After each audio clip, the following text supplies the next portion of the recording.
¿Y si aprovechamos el aire de la tarde para conversar? La radio nos invita a encontrarnos y la ocasión se presta para que charlemos de todas esas cosas que de verdad importan.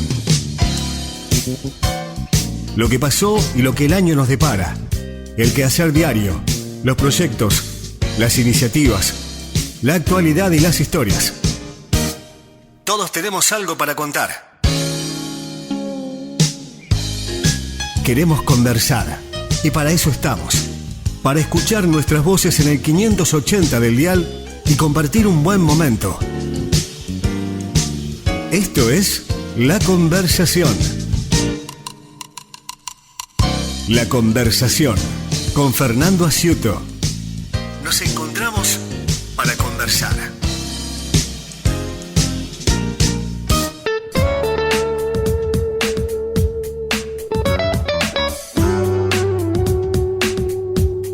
¿Qué tal? ¿Cómo les va? Bienvenidos. Estamos en una nueva edición de La Conversación.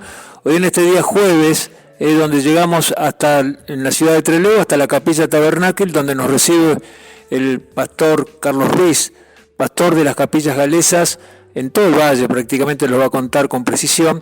Lo cierto es que, es un mes especial, porque este año, como todos los años, en julio se celebra la llegada de colonos galeses a la Patagonia, allí en Puerto Madryn, 28 de julio de 1865, y queríamos hablar con Carlos. La realidad, yo lo llamé y le comenté esta posibilidad de hablar en la conversación de la importancia de las capillas galesas en esa época, ¿no? La importancia, y hoy obviamente lo sigue siendo, pero lo cierto es que la función, el lugar de reunión, el lugar de encuentro, de todas las vicisitudes que tuvieron que pasar en su momento aquellos primeros pobladores de galeses que llegaron a la Patagonia, que se vieron obviamente nucleados en la capilla en distintas localidades de la zona en esa época, no localidades, sino eran obviamente las chacras, como le decimos habitualmente, estos lugares en el valle que estaban también por allí estratégicamente ubicados para abordar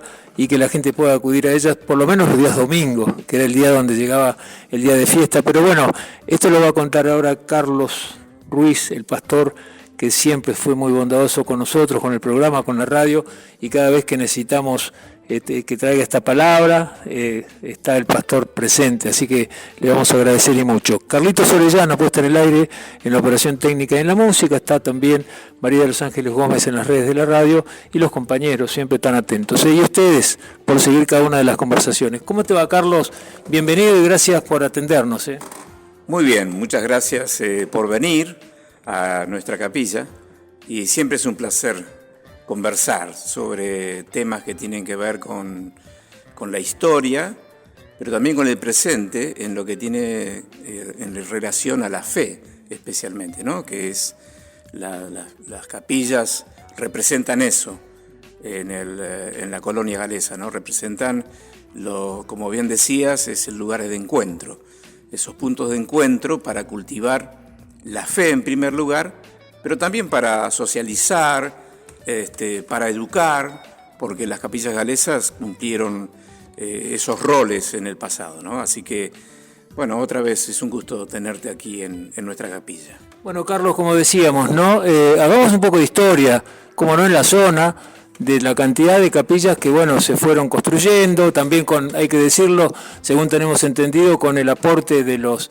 vecinos, de los colonos, de las familias, tanto en la cesión de tierras como también en la construcción de cada una de ellas, ¿no? Claro, exactamente. Las capillas, como decíamos, ocupaban un lugar fundamental en la vida, en el corazón de los colonos, así que con mucho gusto ellos se esforzaron y construyeron capillas que hasta el día de hoy perduran, que permanecen, que se mantienen, se cuidan, más allá de que las inundaciones destruyeron algunas capillas, pero se volvieron a construir, y lo sorprendente es que se mantienen no solamente los edificios, sino también la actividad espiritual en las capillas galesas. Y en realidad esa fue la finalidad principal con la cual se construyeron en su tiempo. No olvidemos que los colonos venían con la fe en sus corazones, ¿no es cierto? y venían no solamente a cultivar la tierra, sino a seguir cultivando esa fe, a seguir desarrollando esa fe y a seguir manteniendo su identidad como creyentes en Cristo. Y bueno, las capillas obviamente tenían ese protagonismo en la vida de la colonia, en la vida de las familias. A veces uno habla con descendientes de galeses que cuentan su infancia de lo que representaba para ellos un día domingo. Recuerdo que una de las ancianas que teníamos acá recordaba que en su infancia no tenían mucha ropa para vestirse en el día domingo. En aquel entonces habían otras costumbres en cuanto a eso. Entonces se turnaban en la familia, eran muchos hermanos, se turnaban para usar la ropa y asistir domingo por medio. Y el que no tenía para vestirse se quedaba en su casa. Sorprendente, porque ella decía, anhelaban el día en que decía, bueno, hoy te toca a vos. Ese es el valor que tenía la capilla, el momento del encuentro. Pasaban muchas horas juntos en la capilla, ¿no? Carlos, bueno, y retrotrayéndonos también, para hacer un poquito de historia, me gustaría contarle a la gente también que uno de los fundamentos justamente de la llegada de galeses, por lo menos a este lugar del mundo, como a otros lugares, fue un tema religioso justamente, ¿no? No poder desarrollar su actividad religiosa en el país de donde vienen, ¿no? Exactamente. Justamente hoy estaba escuchando un reportaje que le hicieron en su momento a nuestra querida Tega y Robert, tan recordada, y ante la pregunta de quien entrevistaba, de qué eran aquellas cosas que trajeron los galeses, dice, además de las herramientas, de las pertenencias, ¿qué otras cosas consideraban de valor para ellos? Y ella dijo, la Biblia y el himnario. Y la volví a escuchar, y me pareció fantástico el orden de prioridades que ella allí estableció. Y ese orden de prioridades estaba siempre en su corazón. Quienes la conocimos supimos siempre de esa fe profunda que ella tenía. Ella decía, en primer lugar estaba la Biblia y estaba el himnario, la fe y el canto, la creencia que se fundamentaba en la palabra de Dios y el canto como expresión de esa fe que amaron tanto y que siguen amando hasta el día de hoy, ¿no es cierto? El canto. Y me quedé pensando un tiempo y realmente pensaba reflexionaba si no habremos dado vuelta a ese orden de prioridades, si no hemos invertido y de pronto nos conformamos con el canto y dejamos la palabra de Dios en segundo lugar. Bueno, son cuestiones de reflexión que uno hace, ¿no? Pero la fe de ellos se fundamentaba en la palabra de Dios y el canto siempre fue la expresión de esa fe. Los mismos himnos son testimonios, son experiencias. Sus autores contaban de su relación con Dios, contaban de lo que representaba la vida de fe.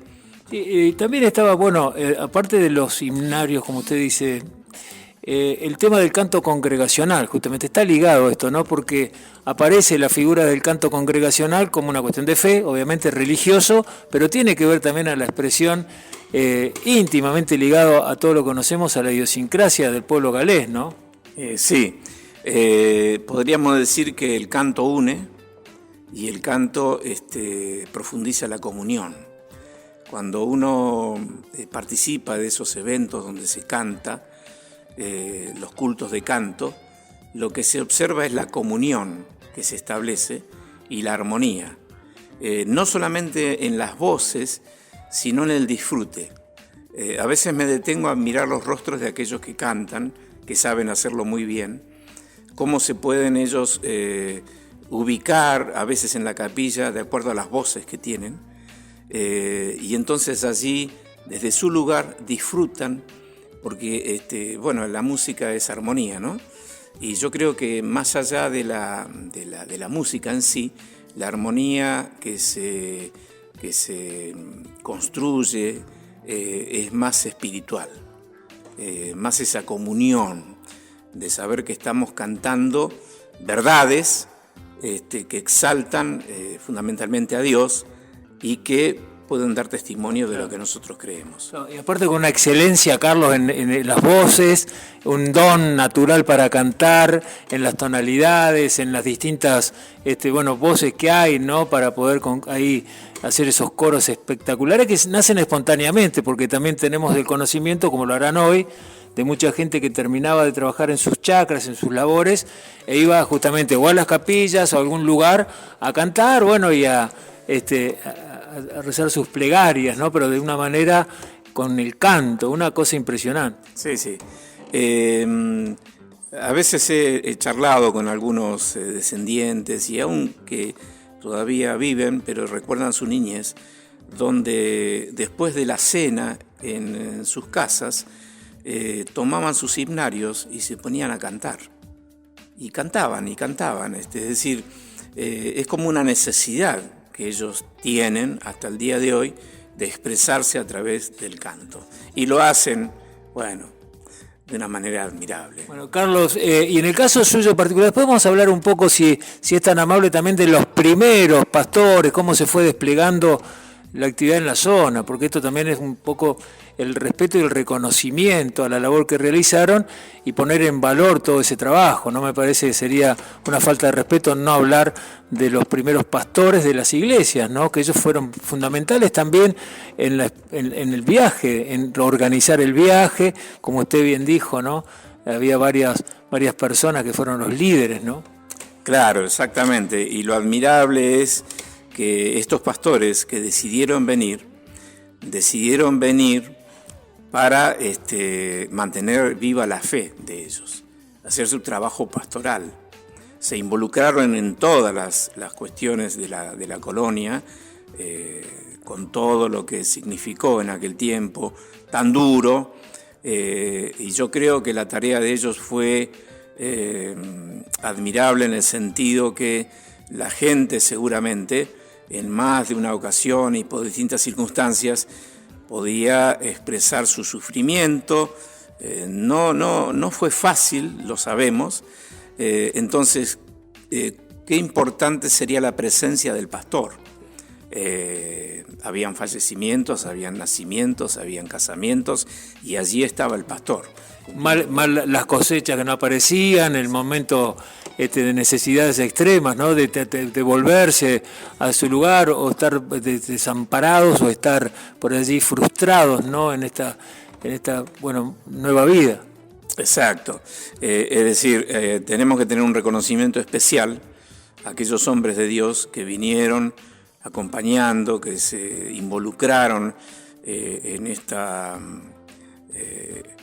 aventura de fe y cumpliendo un rol fundamental. En lo particular, mi admiración por ellos, porque no fue fácil la tarea que tenían que hacer, pero la hicieron y fueron aquellos inspiradores de la construcción de las capillas, que al principio, más importante que el edificio en sí, era el culto.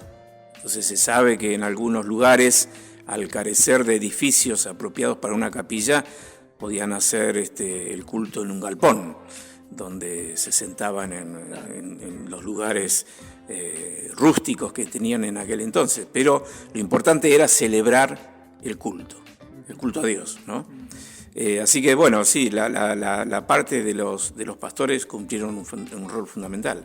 De hecho, bueno, creo que todo esto que se generó allí en Gales surgió en el corazón de un pastor, de Michael D. Jones, ¿no es cierto? Surgió en él y eso fue trasladado después a una comunidad ávida de llegar a un lugar donde poder tener libertad para expresar su fe, mantener su idioma, sus costumbres, disfrutar de la libertad y también tener un lugar donde pudieran vivir de su trabajo, ¿no? Todo eso forma parte de la historia. Claro. Estamos con el pastor Carlos Ruiz aquí en la Capilla Tabernáculo. Digo bien cuando digo Tabernáculo, ¿no? Sí, está bien dicho. Y esta capilla en especial qué historia también que tiene en la ciudad de Trelew, ¿no?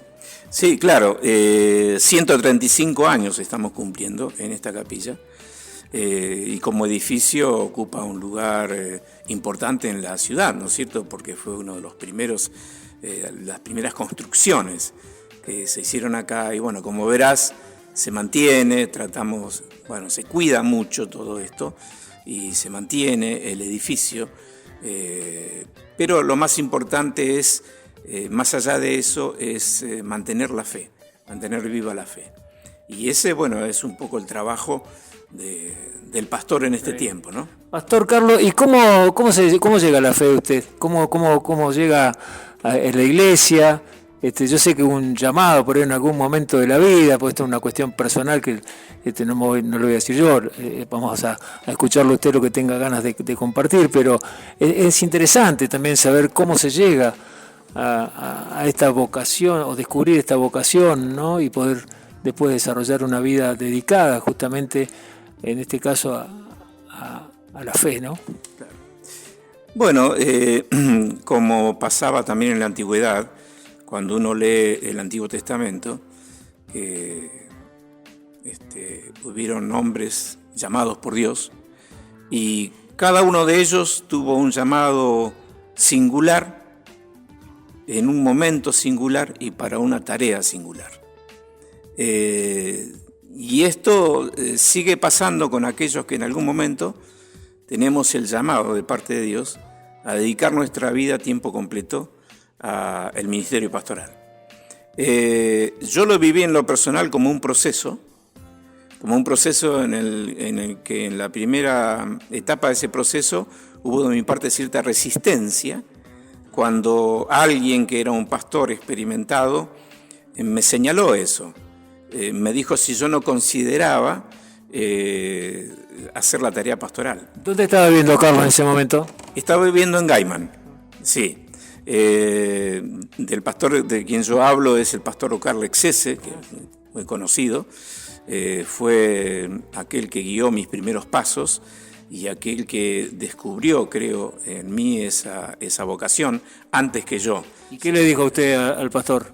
No, que no era para mí, que si bien es cierto yo disfrutaba de estar en la iglesia. Iba a la iglesia, era... Sí, estaba muy involucrado, era muy estudioso de la Biblia, tenía un rol de liderazgo también, trabajando con niños, con adolescentes, con jóvenes, pero bueno, yo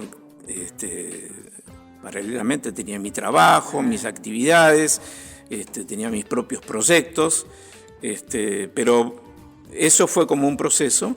Luego me fui a estudiar al seminario, pero también solamente con la intención de tener en poco tiempo mayor conocimiento de las cuestiones de la teología, de estudiar bien la Biblia en profundidad, de dedicarme tiempo completo a eso. Y estuve 2 años en un seminario internado, compartiendo con 100 alumnos también. ¿En qué lugar fue, Carlos? En la provincia de Buenos Aires, en San Miguel del Monte. Hay un instituto bíblico allí, que eso creció muchísimo, pero cuando yo estaba éramos 100 alumnos. Así que bueno, estando allí, yo todavía no había decidido dedicar mi tiempo al servicio ministerial y a dedicar mi vida en tiempo completo. Pero bueno, Dios sabe. Bueno, había estado 2 años, ya estaba todo encaminado, digamos, de alguna manera, ¿no? Sí. Yo creo que ya estaba encaminado, uno por ahí se resistía un poco, pero poco a poco me fui dando cuenta que ese era un llamado que yo tenía. No salí inmediatamente, primero formé mi familia, me casé en Buenos Aires, estando allá, y ya una vez casados vinimos a trabajar aquí a Gaiman, a colaborar en lo que se hiciera, pero seguía trabajando secularmente.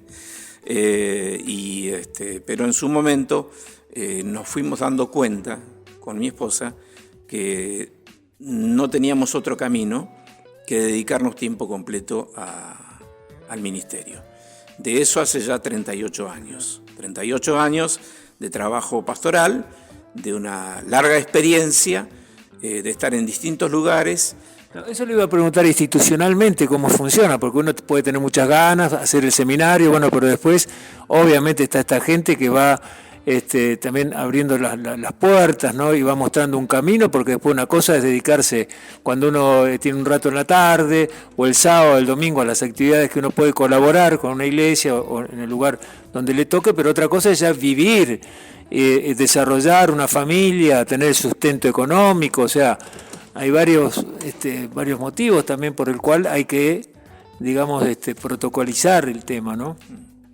Sí, hay distintas organizaciones cristianas. Dentro del protestantismo hay una diversidad enorme de instituciones, de organizaciones cristianas, y cada una de ellas tiene su propio sistema, digamos, para la ordenación pastoral, el sostén, el cuidado del pastor también, el suplir la necesidad que el pastor tiene, no solamente en la cuestión material, sino también en otras cuestiones, porque uno nunca deja de capacitarse, de crecer en el área de los conocimientos teológicos, nunca dejamos de estudiar, de capacitarnos. Y hay organizaciones e instituciones cristianas dentro del protestantismo que tienen sus propios sistemas. Yo no he pertenecido a ninguna en particular. He estado siempre en lo que nosotros llamamos congregaciones autónomas, donde cada congregación tiene su propio gobierno, su propio orden de autoridad, y se genera algo dentro de la misma congregación local. En algunos casos, esas congregaciones locales están perteneciendo a alguna fundación que hace la parte administrativa de las cosas que tienen que ver con las congregaciones, pero sin tener injerencia en la autonomía de cada iglesia local. Bueno, yo pertenezco a esa línea. Entonces, perteneciendo a esa línea, cuando fuimos a hacer el primer trabajo misionero a Comodoro Rivadavia, fuimos enviados por nuestra iglesia donde estuvimos sirviendo en Buenos Aires, y estuvimos 9 años, y allí volvimos a Buenos Aires, a la misma iglesia donde estuvimos después 10 años desarrollando nuestro trabajo pastoral allí. Y llega un momento donde, aún con mis 50 años, entendía que todavía creía que podía enfrentar un nuevo desafío. Y buscamos ese nuevo desafío. Y quisimos salir de Buenos Aires para ir a algún lugar del interior. Como teníamos contacto siempre con las capillas galesas... Bueno, eso me lo va a contar después, porque tengo que ir a una pausa. Interesantísima esta conversación de hoy con el pastor Carlos Ruiz, que nos recibe aquí en la Capilla Tabernáculo de la ciudad de Trelew en este día jueves, que bastante agradable dentro de todo, bastante soleado, pero bueno, lo cierto es que estamos pasándola muy bien en la conversación con esta interesantísima charla con el pastor Carlos Ruiz. Nosotros vamos a ir a una pausa, ya volvemos, gracias. Nos encontramos para conversar. La conversación por LU20. Continuamos en la conversación con el pastor Carlos Ruiz, aquí en la Capilla Tabernáculo de la ciudad de Trelew. Bueno, nos contaba que estuvo en Comodoro Rivadavia, después estuvo en Buenos Aires y después decide en algún momento buscar otro lugar para seguir desarrollando toda la actividad pastoral. Y bueno, deciden, por lo que sabemos, llegar nuevamente a la zona, a Trelew, a Gaiman, al Valle, ¿no? Sí, claro. En mi caso, como yo soy nacido en Gaiman y soy de acá, uno en algún lugar del corazón siempre tiene el deseo de volver. Mi esposa es de Buenos Aires, pero ya había vivido aquí en Gaiman en los primeros 5 años después de estar casados. Nacieron nuestras 2 primeras hijas en Gaiman, son gaimenses. Entonces, después, cuando estábamos en Buenos Aires, que ya estábamos buscando otro lugar donde desarrollar nuestro trabajo pastoral, surgió el contacto otra vez con las capillas galesas, porque tiene que ver con el vínculo que yo ya tenía desde mi tiempo de juventud, cuando yo, sin ser pastor, ya predicaba y enseñaba la palabra desde los 22 años. Entonces iba a colaborar en las capillas galesas, en campamentos de adolescentes, de jóvenes, algunos cultos dominicales también predicaba siendo jovencito. Entonces el vínculo siempre existió. Pero la verdad que no me imaginaba yo que ese vínculo sería una puerta para que viniéramos a un lugar nuevo a desarrollar nuestro trabajo pastoral. De eso ya que llegamos aquí en el 2008, hace 16 años que estamos aquí. Y llegamos porque lo que se llama el INDEP, que es la Asociación de las Capillas Galesas, me extienden una invitación para venir a hacer un trabajo pastoral. En aquel entonces estaba la señorita Mayer Davis, quien era misionera acá, ella era galesa, con ella tuvimos una gran amistad y bueno, ella fue un poco el nexo para que nosotros pudiéramos radicarnos aquí. ¿Hay un camino preparado, pastor, para cada uno de nosotros? ¿O hay un camino? Esta es una pregunta, digamos, fuera de lo que estamos con el tema de Capilla Galesa, pero tiene que ver porque me surge esta pregunta cuando usted dice, de alguna manera se fueron dando las circunstancias como para que, bueno, termine, por lo menos en esta época de su vida, como pastor de las Capillas Galesas, algo que usted en su adolescencia, juventud, por allí tuvo que ver, pero bueno, las vicisitudes de la vida lo llevaron para otro lado y resulta que termina en la zona donde nacen sus hijas también. Es muy importante ya todo el vínculo con la zona, ¿no? Claro. Bueno, nosotros tenemos un concepto de lo que se conoce como destino. Nosotros le llamamos propósito, el propósito de Dios para la vida de cada uno de nosotros. Venimos a este mundo con un propósito ya establecido, preestablecido por Dios. De nuestra parte lo que tenemos que hacer es descubrir ese propósito, encaminarnos dentro de ese propósito. Y allí entonces tengo que citar lo que Pablo dice en Efesios capítulo 2, en el versículo 10, dice que Dios preparó buenas obras de antemano para que nosotros anduviésemos en ellas. Es decir, antes que nosotros naciéramos, Dios ya había predestinado y había establecido ya un propósito para cada uno de ellos. Una vez que lo descubrimos, debemos encaminarnos dentro de ese propósito y alcanzar las metas que Dios nos ha puesto. Y yo en lo personal te diría que no hay una vida más dichosa, más feliz que estar en el centro de la voluntad de Dios, que es estar cumpliendo con el propósito para el cual fuimos creados y vinimos a este mundo.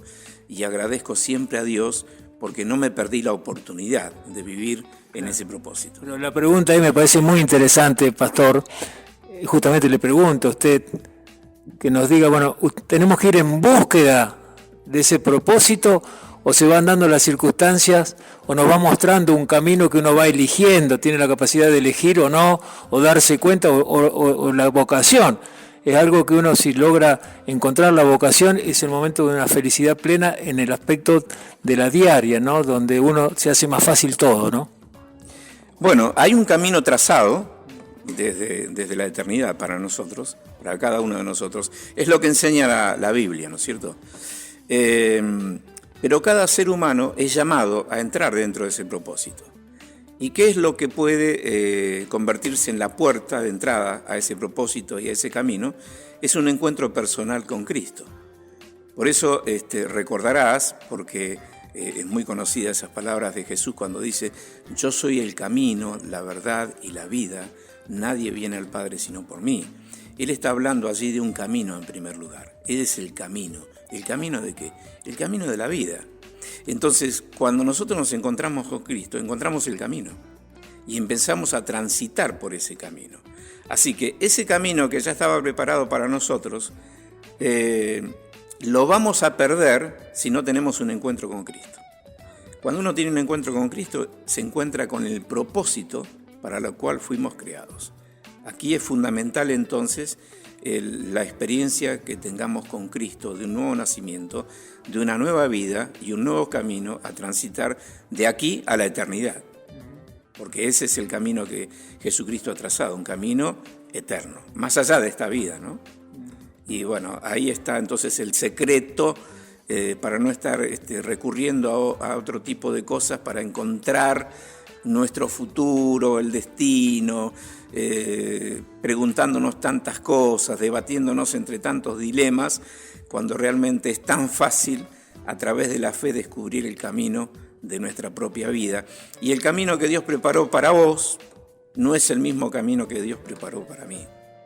Y más allá de las cosas que vivamos en este mundo, las cuestiones terrenales, entre esas cosas que nosotros vivimos de la vida cotidiana, normal, yo soy un hombre común, normal, tengo una esposa, tengo hijas, tengo nietos, tengo familia, tengo amigos, así que dentro de esa normalidad padezco, me equivoco, disfruto y todas las cuestiones que tienen que ver con la vida real, con la vida natural del ser humano.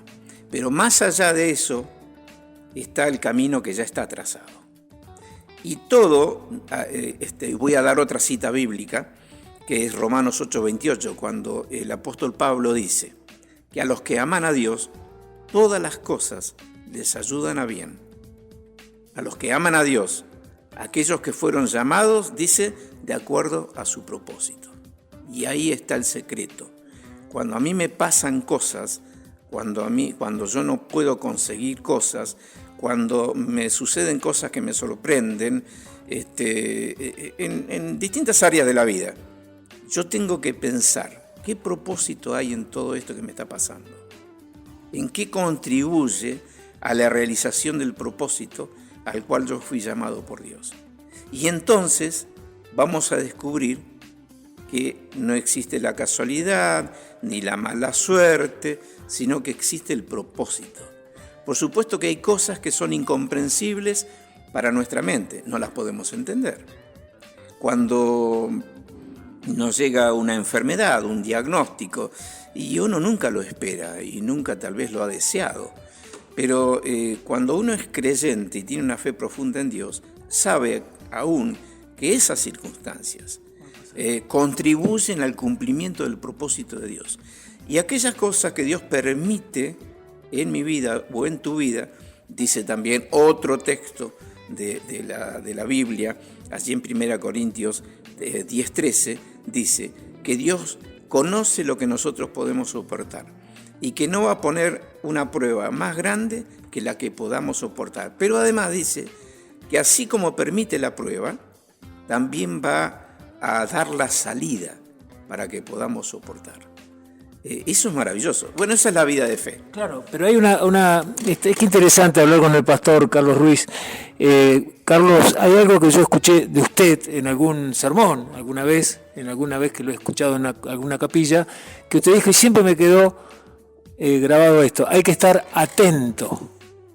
Exactamente, hay que estar atento para poder interpretar nuestras circunstancias.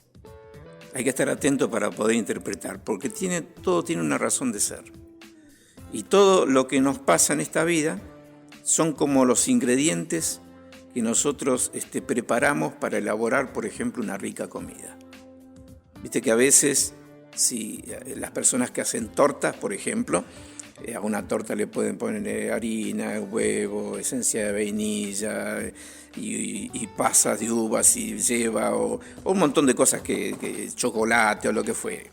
Ahora, si uno toma esos ingredientes por separado, no son ricos. Si yo me como los 4 huevos juntos, así como los ponen en la harina, no es rico. Si yo me como la harina sola, tampoco es rica. Pero cuando eso se integra, entonces en esa diversidad de productos se produce ese manjar que disfrutamos. Cuando nosotros en nuestra vida, esta enseñanza de Romanos 8:28 que dice que todas las cosas ayudan a bien, todas, entonces todo tiene una razón de ser para el creyente. Para el creyente todo tiene una razón de ser. El que no es creyente me habla de casualidad, de mala suerte y de otros dichos populares que no los vamos a decir, pero que los solemos usar, ¿no? El creyente interpreta que todo contribuye al cumplimiento del propósito de Dios. Bueno, Carlos, la verdad que bueno, siempre uno habla con usted y queda muchas horas de programa. Seguramente antes de fin de año vamos a hacer algunos otros programas con el pastor Carlos Ruiz, pero esto lo traigo también y tiene que ver con lo que ocurrió, con la conversación, con el origen de esta charla que era Carlos. Vamos a hablar sobre las capillas, vamos a hablar en el Valle, vamos a hablar sobre los colonos galeses o la gente que vino de Gales en su momento en 1865, porque ellos también tenían un propósito y tuvieron muchas vicisitudes, y esto demuestra también de que la fe mueve montañas, y la fe y la creencia en Dios, en este caso, bueno, poder soportar todo lo que pasaron y después tener al final un buen pasar, bueno, lo soñado, ¿no? Sí, ninguna duda que ellos se sostuvieron por su fe, ¿no? Algunos tal vez claudicaron, dudaron, regresaron, se enojaron, no sé, las cosas normales de cualquier ser humano, ¿no? No estamos exentos de esas actitudes por ahí que expresan nuestra humanidad. Pero sin ninguna duda que predominó la fe, la fortaleza de carácter, las convicciones, que a pesar de que este era un lugar no agradable tal vez para vivir al principio, podría serlo si ellos persistían, y lo lograron. Sí, la figura de la familia, no tenemos que olvidarnos, ¿no? De los hombres, que uno habla normalmente de los hombres, y de las mujeres y niños que llegaron también, ¿no? Bueno, sí, la mujer ocupó un lugar predominante dentro de la colonia, ¿no? La mujer galesa tiene un carácter muy especial, muy especial. La fidelidad de las mujeres galesas es admirable hasta el día de hoy. Uno sabe muy bien que las capillas han perdurado, se mantuvieron abiertas, muchas veces donde hubo una crisis de fe, donde algunas capillas se vaciaron por la falta de interés, por la pérdida de fe. Fueron las mujeres las que las mantuvieron abiertas y persistieron en ellas, ¿no? Entonces, honramos a esas mujeres porque fueron el corazón de las familias, las primeras 30 familias aproximadamente que se establecieron acá, que venían con esa fe. Así que uno imagina muchas cosas. Yo no soy historiador, para eso tendría que hacer un reportaje a quienes se especializan en esa materia de la historia. Yo observo la fe de ellos, ¿no? Desde su propio origen, desde el país de Gales, donde también sufrían por causa de su fe, hasta llegar a nuestros días, como la fe ha atravesado la historia y generación tras generación, mal o bien, con bajones, con momentos donde parece que esa fe se apagaba, otra vez surge, otra vez emerge y la fe triunfa al final de todo, ¿no? Carlos, para concluir, primero agradecido, siempre, es un placer hablar con ustedes, siempre. Y por otro lado, bueno, contarle a la gente que están trabajando en distintas capillas del Valle, que me gustaría comentarle a ver qué días pueden acudir, cómo se está trabajando. Sí, está bueno poder culminar esta charla diciendo esto. Las capillas galesas no son exclusivas para los galeses. Yo no estaría acá, ¿no es cierto? Son abiertas a toda la comunidad. Todavía sabés que es sorprendente, pero hay gente de la ciudad de Trelew que no conoce esta capilla. Y a veces yo estoy ahí en la puerta y me pregunta si esto es solamente para los galeses. Entonces yo les digo, bueno, mírenme a mí y ahí tiene la respuesta. No, si ustedes vienen a nuestras reuniones, por ejemplo aquí en esta capilla el día domingo a las 7 de la tarde, 6 de la tarde ahora en invierno, se va a encontrar con una diversidad de personas que no necesariamente tenemos ascendencia galesa. Bueno, y en este minutito tenemos que decir también la capilla Bethel. En la capilla Bethel también donde realizamos nuestro trabajo pastoral, lo mismo. Si vas un domingo ahí te vas a encontrar con familias que están integrando la congregación en Bethel, que no necesariamente todas son galesas. Y están allí cada domingo desarrollando el culto a las 10 de la mañana y la tradicional escuela dominical, que fue algo fundamental en el desarrollo de la fe dentro de las capillas galesas, si se mantiene eso. Bueno, muchas gracias, Carlos, muy amable como siempre. No, gracias otra vez por visitarnos, y bueno, que sea para todos un feliz 28 de julio. Muy bien. Bueno, ahí estaba el pastor Carlos Ruiz desde la capilla Tabernáculo con nosotros en la conversación. La verdad, espectacular esta charla del día de hoy. Señoras y señores, los espero mañana viernes después de las 7 y 10 de la tarde, después del Mensajero para el Poblado Rural. Gracias, Carlitos Orellano, puesta en el aire, operación técnica y la música, María de los Ángeles Gómez en las redes, y a ustedes por seguir cada una de las ediciones de la conversación. Hasta siempre, chau, chau. Nos encontramos para conversar. La conversación con Fernando Asiuto.